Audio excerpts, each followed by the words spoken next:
ოცნება არასამთავრობოების წინააღმდეგ ეგრეთ წოდებული პარლამენტის საკანონმდებლო პაკეტის განხილვას იწყებს, რომლის ამოქმედების შემდეგ სამოქალაქო სექტორი საჯარო გადაწყვეტილებების მიღების პროცესში ჩართული აღარ იქნება.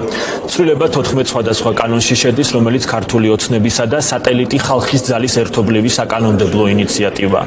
სალომე ლაბაძე გაგვაცნობს არასამთავრობო ორგანიზაციების პოზიციას, რომელიც პირდაპირ ეთერში გვერდება.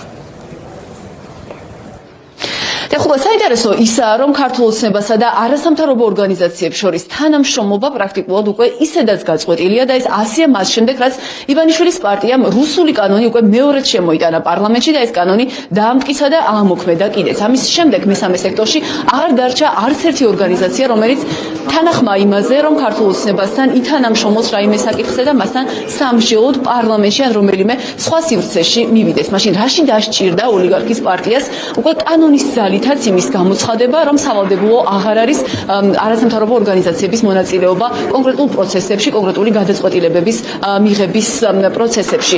არასამთავრობო ორგანიზაციებისთვის ცხადია, რომ ამ შემთხვევაში საქმე გვაქვს ოცნების მორიგ მცდელობასთან, რომ დემონსტრაციულად აჩვენოს დასავლელ პარტნიორებსაც და აჩვენოს ქართულ საზოგადოებასაც, რომ მისთვის არ არის საინტერესო განახორციელოს ისეთი პოლიტიკა, რომელიც შეესაბამება ევროპულ სტანდარტებს და უნდა ითქვას, რომ სწორედ ევროპული სტანდარტი ამბობს იმას და ადგენს იმას, რომ საჭიროა მმართველმა ძალამ კონკრეტული გადაწყვეტილებები შეუთანხმოს სხვადასხვა საზოგადოებრივი ჯგუფის წარმომადგენლებს, მაგალითად ბავშვთა საკითხებზე მუშაობისას გაითვალისწინოს ბავშვთა უფლებებზე მომუშავე ორგანიზაციების გამოცდილება, თუმცა ქართულმა ოცნებამ გადაწყვიტა, რომ უკვე კანონშიც ჩაწეროს პირდაპირ ის, რომ არასამთავრობო ორგანიზაციები გამორიცხოს აი ასეთი გადაწყვეტილებების მიღების პროცესი და მესამე სექტორში ამბობენ, რომ პრაქტიკაში ეს არაფერს ცვლის, თუმცა ნებისმიერ შემთხვევაში ეს უნდა ჩაითვალოს მაინც პრობლემურ გადაწყვეტილებად და მომავალში როცა შეიცვლება ოცნების ეგრეთ წოდებული ხელისუფლება, ეს მიდგომაც აუცილებლად უნდა შეიცვალოს.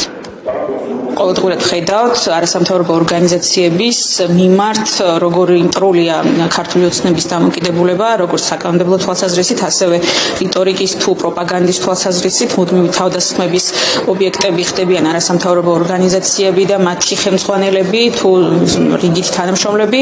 ასეთ პირობებში რაიმე ტიპის თანამშრომლობაზე, რა თქმა უნდა, ისედაც გამორიცხული იყო საუბარი, რა ფორმატებიც მანამდეც არსებობდა, სანამ ჯერ ეს კიდევ შესაძლებელი იყო, რომ შენარჩუნებულიყო, მაშინაც ამას ჰქონდა ხოლმე მხოლოდ ფორმალური ხასიათი, როდესაც არანაირი რეკომენდაცია არსებითი არ იყო ხოლმე გათვალისწინებული და ახლა საერთოდ იმ რეგულაციებით, რომლის შემოტანასაც გეგმავენ, ეს შესაძლებლობები ფორმალურადაც ისპოვა.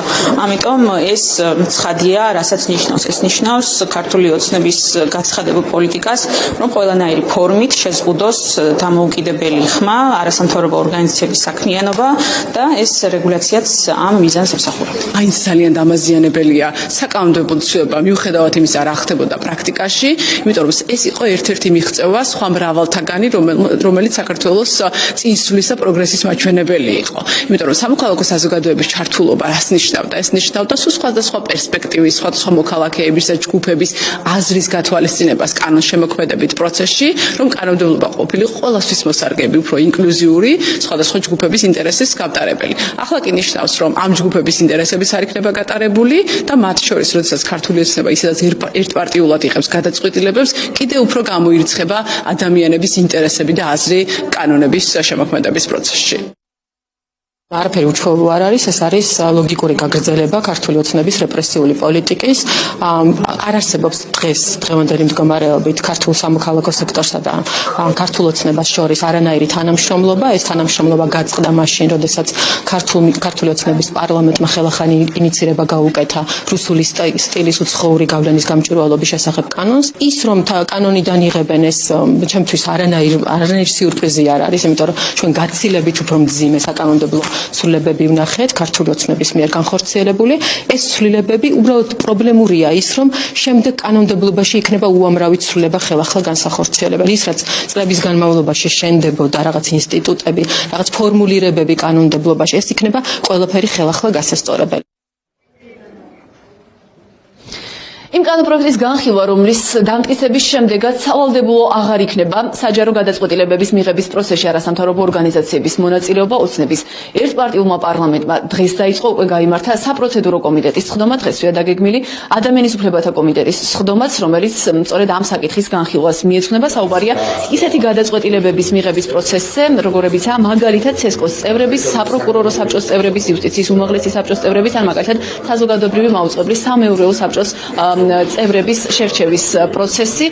საინტერესოა ასევე ის განმარტებაც, რომელსაც ქართული ოცნება ურთავს თან ამ კანონპროექტს, განმარტებით ბარათში ვკითხულობთ, რომ რამდენადაც არასამთავრობო ორგანიზაციები ფინანსდებიან სხვა სახელმწიფოების ან უცხო ქვეყნებში რეგისტრირებული ფონდების მიერ, ისინი წარმოადგენენ ოცნების განმარტებით სწორედ ამ სახელმწიფოთა და ამ ფონდების ინტერესებს და მათი სავალდებულო მონაწილეობა კონკრეტულ პროცესებში, კონკრეტული გადაწყვეტილებების მიღების პროცესებში ოცნების განმარტებით იქნება საზიანო ქართული საზოგადოებისთვის. არადა შეგახსენებთ, რომ ეს წესი, რომ არასამთავრობო ორგანიზაციები მართლ ძალასთან ერთად მუშაობდნენ და მასთან ერთად მონაწილეობდნენ გადაწყვეტილებების მიღების პროცესში, მოქმედებდა წლების განმავლობაში და პრაქტიკაში ის აღარ მოქმედებს მას შემდეგ, რაც ქართულმა ოცნებამ რუსული კანონი მეორედ შემოიტანა საქართველოს პარლამენტში.